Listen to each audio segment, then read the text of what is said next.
Hey my beer tube loving family, we are back with Stone today, and you can see the yeah. 25 on the can. It means their anniversary, 25 years, they exist already. They started in 1996. What? And it goes to 2021. This can has been made for their anniversary. So I'm gonna show you some more, but we're not gonna do these today. Ow. I might drink one of these today. This one is just an IPA, hazy IPA with some honey to it, coming in at 7.5% ABV. A little bigger can, of course, like 1 pint American standards. And then we have this Imperial Stout Fokker, and hazy IPA coming in at 9% ABV, a double IPA. But it's all about this one, a triple IPA coming in at 12.5% ABV, guys. 12.5% ABV and 100 IBUs. So that's almost the maximum your palate can handle, like bitterness, because it's the Bitterness International Bittering Units, stands for IBUs. You might see here and there pop up EBU, and that means European bitterness units, but that's for Europe, to say like it's from Europe, but most of the time it will be IBU, so the International Bittering Units. So we're gonna open it. We're gonna open it without any further ado. I like the graphics again on the can. And what's also really special, and most of the guys don't see that, if you look at this pull tab thing, the Stone label is graved in, like pushed out. I don't know how they do it, but these guys do work to the limits, I guess, for making these beers as lovely as possible. And Brewdog, I'm not even talking about that thing about anymore, because they make mediocre beers these days, but Stone still makes awesome beers. On my birthday I had one that was really not enjoyable. That's a shame, because I wasn't expecting that for a brewery this large and making such good beers. But that was one was really watered down. It was coming in only at 4% ABV or something, but still then I was expecting much more, like just a watered down IPA. But this one gonna be a totally different beast. There is a whole text on the back about the quality and the amazing how much ingredients they used for this one. So we're gonna see how it looks, guys. This is going to be maybe a West Coast IPA, because they are really known for that style. The Stone, they do make, of course, NIPAs also, the New England style, but it's all about this one now. 12.5% ABV. Look at the color, it has that orange color to it. It is hazy. It has a really orange shine. I really like it. The head isn't that much, like half of a finger, but it's really not important, the head. It's 12.5% ABV. You mostly won't expect a huge head on your IPAs. They do come with these stouts, Russian Imperial stouts and stuff. You do get some larger heads for a higher ABV.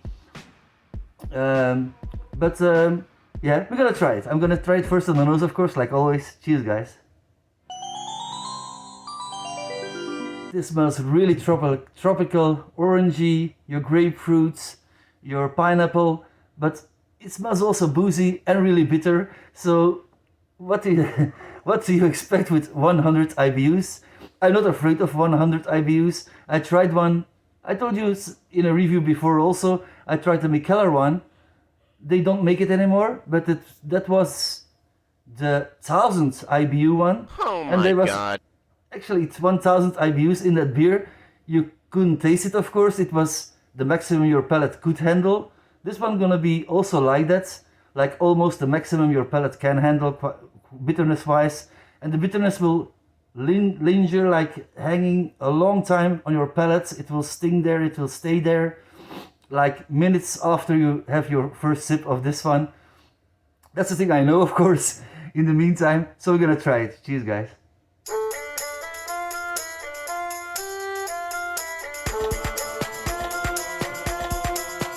I took a huge sip of this one.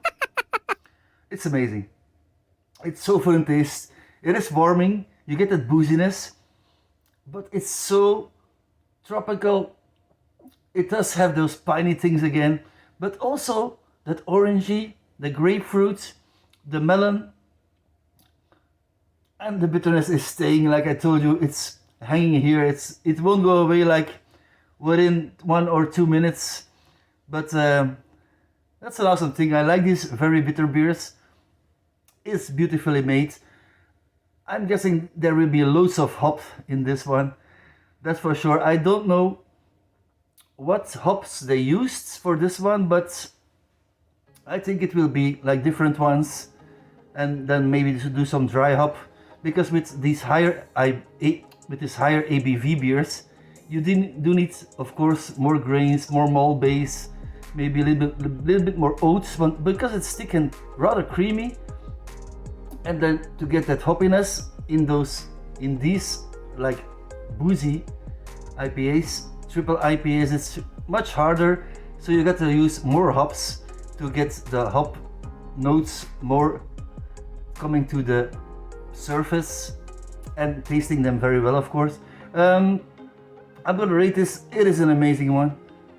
I'm gonna rate this over 8 out of 10. I'm gonna give it 8.5. I'm thinking about 8.5 out of 10. It is one of the better beers, and especially triple IPAs. And I like the style triple IPA. Some guys would say like, oh, that's too much for me, the triple IPA, the booziness, and it's too, most of the time, too thick and too unbalanced. I do understand it, of course, but still then it is really a style I prefer if it comes to IPAs, and it proved me wrong many times. I was thinking, oh, these triple IPAs, I'm gonna try them, and I will always choose a triple IPA above a regular IPA. That's why I made this review. I was first thinking I do this one of 7.5% ABV and get a little bit more, of course, but no. It's this one, guys. Sorry if you was expecting the other ones. This thing has the Star Wars-ish